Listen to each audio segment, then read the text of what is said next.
La deuxième chose, la descente du petit sur les drives, en défense pour nous. Hein. Sur les drives ici, on va demander à l'intérieur forcément de venir porter une aide ici avec une orientation maximale au niveau corner. Mais si ça passe, c'est ici, il est impératif que le petit qui a un pied dans la raquette descende tout de suite là. D'accord? Si on descend pas là, on va avoir des problèmes sur l'ouverture du gros, Klein le fait très bien, et sur les descentes justement par rapport au côté athlétique à l'extérieur. Ok? Donc impératif, le petit et l'opposé, tout de suite descend. On prend le risque d'un retour de passe pour l'instant. D'accord? Mais pas de panier comme ça, pas de 2+1 bêtement dessous. Ok? Première chose. Ah, pas la foule des grands jours, c'est une certitude maintenant, le spectateur n'est plus au rendez-vous. Rencontre entre deux équipes du haut de tableau du basket local. L'institution BCD avec sa toute nouvelle recrue de championnat, Souleymane Diallo, à toute nouvelle. L'année dernière, il était juste resté sur le banc de touche pendant tout le championnat, faisant juste quelques apparitions en coupe. Pas de gros changements dans l'équipe. Georges Assafa toujours aux commandes, très entouré par Bernard Hospital en aboyeur de service.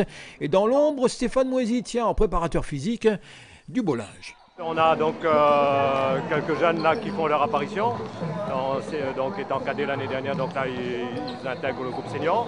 Après il y a quand même une stabilité au niveau d'effectifs, hein, il faut le dire, donc voilà. Maintenant c'est peut-être là, on est par rapport à la période écoulée, là, la préparation et les matchs qui ont eu lieu, le groupe semble plus soudé. Et donc voilà, on est prêt pour aller donc nous mesurer à Saint-Paul ce soir et puis aux autres équipes. Mais le match de ce soir reste quand même un match particulier, sans enjeu véritable, à part un peu l'aspect psychologique. Donc voilà. Non, si on perd, il n'y a pas de problème pour la suite. C'est un match, même pour Saint-Paul, c'est bien. Hein. À part peut-être un petit impact psychologique, mais qu'on oubliera vite si on perd. Un truc qui compte pour du beurre, on vous l'avait dit sur le banc Saint-Paulois, c'est Grégory Damon, le maître des lieux, et qui a vraiment un peu de mal à s'enflammer pour une qualification de poule des As, qu'on appelle ici tableau final, pour ne pas plagier intégralement le handball. L'intérêt Saint-Paulois est ailleurs. En bon français, on pense à la France. Ce qui a changé, l'intégration à temps plein de joueurs qui étaient présents déjà dans le groupe l'année dernière. Donc voilà, c'est un gros plus sur le terrain. Après, c'est un début de saison un petit peu particulier parce qu'on est perclus blessés. Vincent Manicon se fait opérer dans 10 jours, Mathieu Géréon revient juste. Fabrice Etève est certainement sur un départ, donc voilà, faut gérer un petit peu tout ça. Donc, une formule de championnat qui nous va bien cette année, qui nous permet de monter tranquillement. Le gros rendez-vous, c'est, sans manquer de respect à quiconque, logiquement le début des demi-finales du Trophée Coupe de France d'ici une quinzaine de jours. Ce soir, on révise.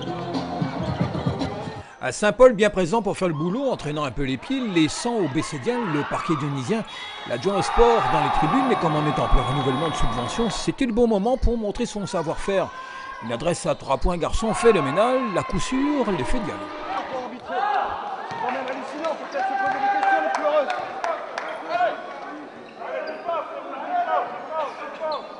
À score final 95-75 pour le BCD, il n'y a pas si longtemps Saint-Paul gagnait tous ses matchs et perdait régulièrement ceux qu'il ne fallait pas perdre. Avant de conclure quoi que ce soit, on attend la suite de la saison.